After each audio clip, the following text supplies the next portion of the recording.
ายเนี่ยสาวบันได้เลยน้าพนียโอ้มีแต่คนงามๆมาเลย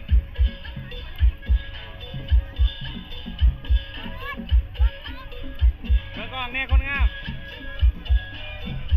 เปิดแมสได้ยังวะเปิดแมสในเบื้องหน้าเนี่ยเปิดแมสในเบื้องหน้าเนี่ย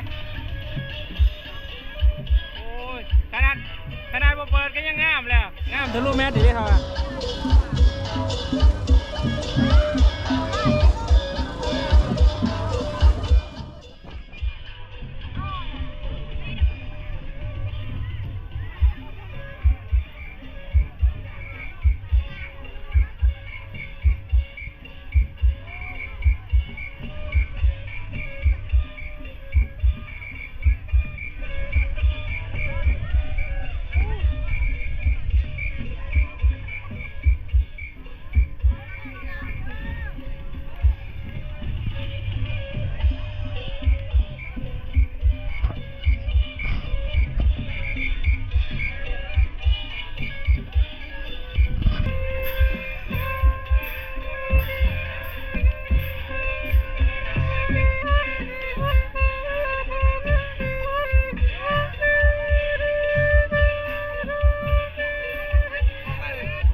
ให้ไปดูอ่ะ